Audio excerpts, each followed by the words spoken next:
नमस्कार, मी राहुल रेखावार, जिल्हाधिकारी कोल्हापूर।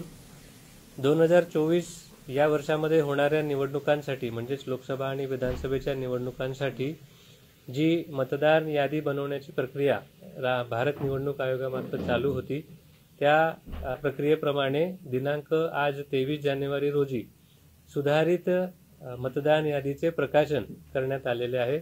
हे प्रकाशन ऑनलाईन आणि ऑफलाईन या दोन्ही पद्धतीने करण्यात आलेले आहे। या मतदान यादीमध्ये दिनांक 5 जानेवारी पर्यंत जेवढे पण फॉर्म सर्व BLOजनी सर्व नागरिकांनी प्रशासनाकडे जमा केलेले होते, त्या सर्व फॉर्म्सवर संपूर्ण प्रक्रिया करून ही मतदान यादी बनवण्यात आलेली आहे। आपल्या सर्वांना हे आवाहन आहे की आपण सर्वांनी या मतदान यादीला बघावं, आपले नाव, आपल्या नावाविषयीची सर्व माहिती त्यामध्ये बरोबर दिलेली आहे याची खात्री करावी। त्यामध्ये काही त्रुटी असेल, काही सुधारणा करायची असेल तर त्यासाठीची सुद्धा प्रक्रिया आपण लवकरात लवकर करावी। आपल्याला जर यामध्ये काही सुधारणा सुचवायच्या असतील तर त्याही आपण सुचवाव्यात।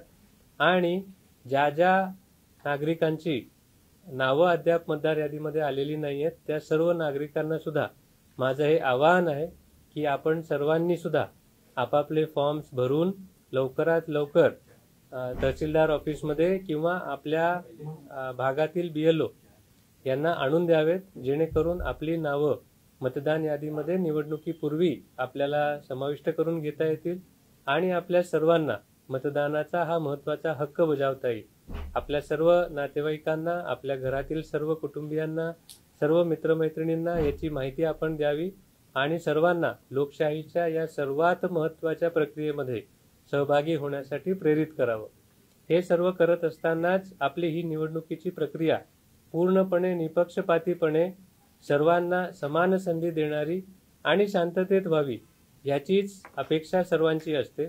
आणि या दृष्टीने सुद्धा भरपूर सारे प्रयत्न प्रशासनामार्फत भारत निवडणूक आयोगाच्या सूचनांप्रमाणे करण्यात आलेले आहेत। त्यासाठी योग्य पोलीस बंदोबस्तही संपूर्ण भागामध्ये ठेवण्यात येणार आहे।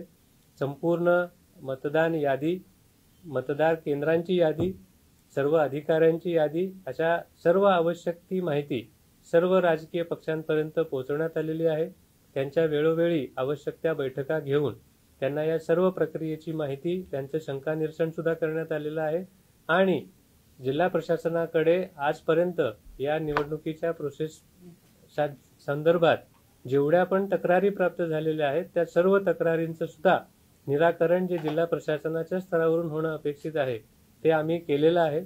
यापुढेही आपल्या सर्व तक्रारींचं निराकरण आम्ही करत राहू। त्यासाठी आपण इलेक्शन कमिशन ऑफ इंडियाची जी वेबसाईट आहे eci.gov.in या वेबसाईटवर जाऊन सुद्धा आपण आपली संपूर्ण माहिती घेऊ शकता किंवा आपली तक्रारही नोंदवू शकता। सोबतच एक वोटर हेल्पलाईन आहे 1950 म्हणजे 1950 या टोल फ्री नंबरवर सुद्धा आपण फोन करून आपली सगळी माहिती घेऊ शकता किंवा आपली तक्रार नोंदवू शकता। सोबतच एक वोटर हेल्पलाईन ॲप आहे, या ॲप मार्फत सुद्धा आपण आपले कोणतेही फॉर्म भरू शकता। आपल्या संबंधितांचे, आपल्या नातेवाईकांचे सुद्धा मतदानाविषयीचे फॉर्म सुद्धा आपण भरून घेऊ शकता।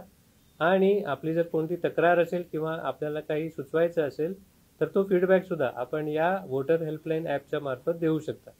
आपल्या सगळ्यांना हे आवाहन आहे की आपण सर्वांनी आपापली माहिती या मतदान यादीमध्ये, मतदारांच्या यादीमध्ये अवश्य बघावी, जेणेकरून निवडणुकीच्या वेळी आपल्याला कोणताही मनस्ताप होणार नाही, आपल्याला कोणतीही अडचण होणार नाही आणि कोणतीही अडचण न येता आपल्याला आपल्या निवडणुकीचा महत्त्वाचा हक्क बजावता येईल आणि आपलं मजबूत भारत सरकार निवडण्यामध्ये आपल्या सगळ्यांचा सहभाग आपल्याला नोंदवता येईल।